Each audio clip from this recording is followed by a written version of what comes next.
Dagan sa atong activity is na actual demonstration. Before ta mag-actual, sa pag-istorya ng atong RP and then i-discuss niya mga basic parts, function sa atong drone. And then afterwards, mag-demo siya natay duha ka klaseng application, fertilizer application o spray liquid, no? So pagkahuman og demo, balik diri dito ta sa sulod kina siya i-present for na dayon question and answer na dayon ta, no, with regards sa atong nakita. And then apoy gamay i-present sa sir nga PowerPoint presentation after sa ato ang actual, no? Okay? Sige, so it is my pleasure nga akong i-introduce sa inyo ang atong RP. Ang atong RP is one of our learning sites for agriculture cooperator from IGAC. Ito ang pangalan sa farm ni sir is Purino Integrated Farm, no? So si sir is a licensed agricultural pilot. So pilot yun katong magdagandagan kini sa kuan, maglupadupad sa kuan, agricultural pilot sa Davao, sir, no? Davao, no? So after sa pandemic, may mga changes gamay sa career and then i-proceed na rin si sir og agricultural drone operation, no? So si sir is commercially kuan lagi siya, commercial na operation as farm service provider sa Pilot, no? So, please help me welcome ang ato resource person. So, atong i-make use ang atong time, mangutana ta sa iya after sa akuan or during sa iya presentation. So, please help me welcome Sir Alex Purino from Purino Integrated Farm.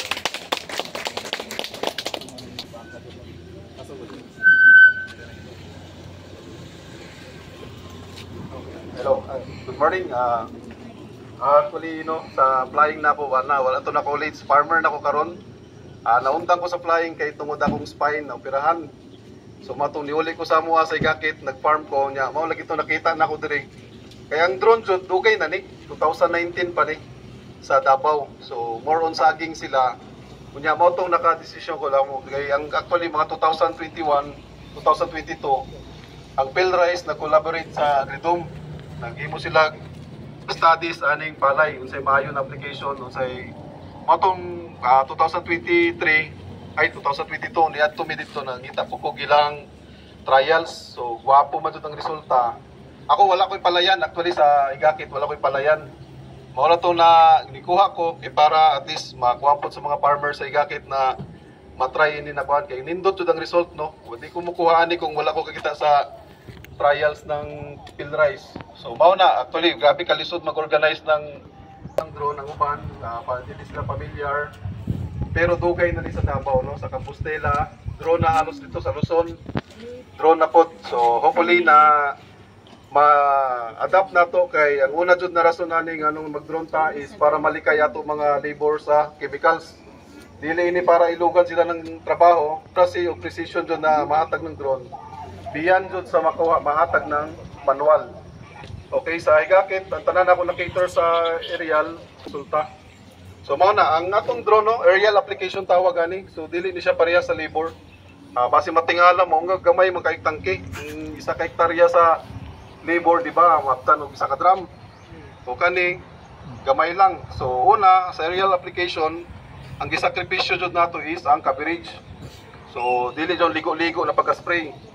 O ang style ng aerial application, parehas rin siya sa aeroplano. Ang concept ng aeroplano, naara dyan sa 15 to 23 liters per hectare. Mao na siya concept. So unsay taga-sakripisyo ang water, nag-sacrifice ang water, pero ang concentration same lang. Kung unsay level, kumingon na 1 liter per hectare, 1 liter per hectare. So may tabo sa to solution, very high concentrated. So bali ang kuan sa application nato, dili na kung coverage ang tagkuha diha, ligo or ano. Ang droplets count na. Ang density ng drops sa tanom. So naana siya yung mga ways ng pagkuhan. So actually sa FPA, mao nag-game nila na in every inch square dapat mauning drops 30 to 50, mao na standard usually. So makuha na ng drone, kaya na ihatag ng drone. Tapos ato ng mga application sa aerial, mas effective to siya kaysa manual. Mas high ang accuracy, mas high ang efficacy niya compared dun sa ligo-ligo jud na ano. So mao na siyang dapat ang drone pod buntag sayo, dili po siya init na kaysa kanipis ng iyang drops. Usually bago siya makatamak, na dry na ang chemical sa kainit. So mao nang mahulog ra pud siya. So di na siya effective. So much better to the early morning, no. So mao to sa spray, no, sa abono Budirect po ang drone. Duha ra may application sa drone, spray o spread. Ang spreader mao ni siya. Lahi po ang butanganan sa spreader na siya pangabono o kanang tawag ini pang direct. Okay, so sa abono po ang practice jud ang trials ng field rice 2 sacks per hectare. Sa ako po experience, nag-try na mo sa Higakid. Ang 3 sacks, 2 sacks, almost the same lang ang result. Wala na medyo tingon na kuhan. Actually, naapot tayo drone jud actually ngayon na gamay. Survey jud area. Makita ang kondisyon sa inyong lupa, no? Kung magpaabono mo, survey sa, tapos naara siya pilion dito na area na angay po na bunuhan. Mao na naka-high-tech drone, no? Wala pa miyato na drone. So, kani, pantay lang pag-apply. Ora na imahatag niya. Pero kung nakakaya itong drone na gamay, pwede ito ipasa. Ang mapping niya, ipasa dire. Siya na mo adjust. Parehas ng herbicide. Kung asa ang sagbot, maura yung sprayhan. Mao na siya. Pero kani, wala matay Mavic 3M. Mao tong kani, pag-spray, pantay lang dyan siya. Maura yung imahatag. So, usama sir, mag-start ta. So, una nato na demo is spray. So, sa spraying karon, ako lang i-rate sa 18 liters per hectare. Oh, 18 ta. Sige, 18 liters per hectare pero tubig lang man sir, no? Tubig lang kay. I don't know kung maklaro ba, pero kay nipis man ko pero base maklaro. Maklaro naman siguro. Kay chemical man gud magputi-puti. Okay. So, sige, then after that, mag-spread ta. Asa to, katong kuan o gamay lang kayo na, dali lang din kayo mauman. O sige, so para mas ma-explain further. Kila to sir 20 liters per hectare. 18. Oh, 18. Ano sir, padaplin mo sir? Ay. Bugna, may ring na na. Sige lang. May bawa na ron. Itong nakasayal, magkuha lang daan kay Basig. Sa pangalan sa mapa. No more liquid payload. Land and refill. Wall point recorded. Fasten all arm locks securely to obstacle avoidance enabled.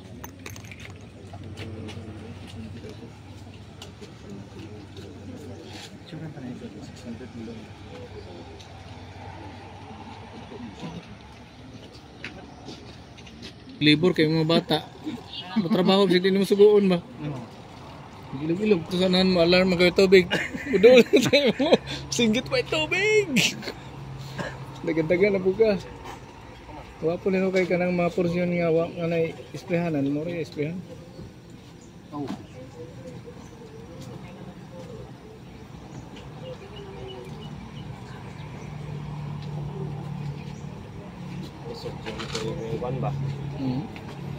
Apat na.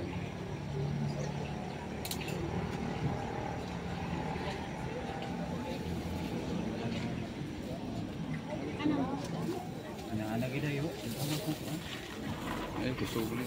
Ay, ano daan siya? Ay, diretso na dahil na siya, no? Frontier cleared.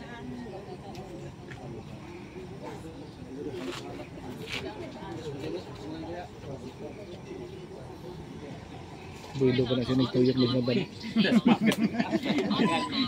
avoidance audio mode available. Fly with Ay, caution. tikot na gano'n. Aircraft preparing to take off.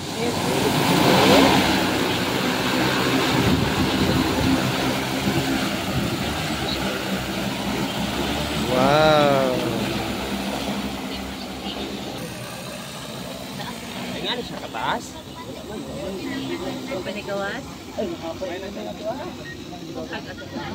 Na kung susceptible sa lodging.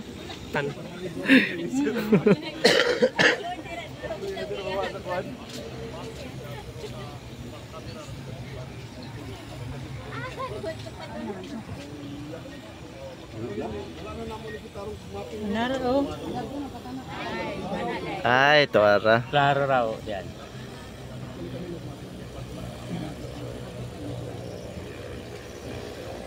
Okay man ang kuan, may kuan. Okay kayo. Okay kayo ang kuan. Mas usik pa ang kuan. Kaya kung natarget lang mga sagbot na patay gid. Ang nabasta rin. Kusog man.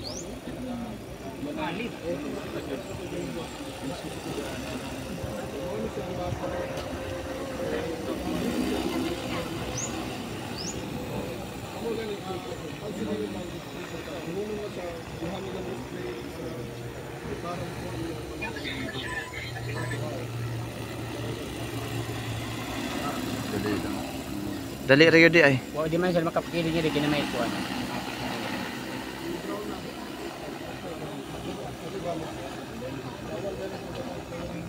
Kung pastila ko naman mga gamit. Bawal tawir eh. Oh, bawal din. Bantang kay basig malus ang iyang Patay ko sa pagkakalo.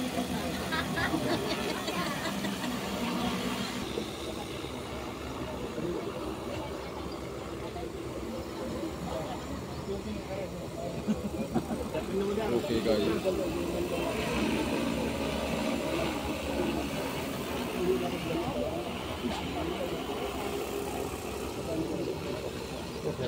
Abugo. Bata ka din ang hapon. Oh, para makuha natin yung basic na sakto.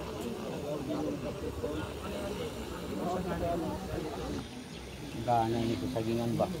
Ha. Ay, sa gulayan. Gulay. Kalabasa. Kanang Dili na. Ako na kay dili mapatay ang dili pa patay ang kanaw sa ako na ba sino patay sa hangin.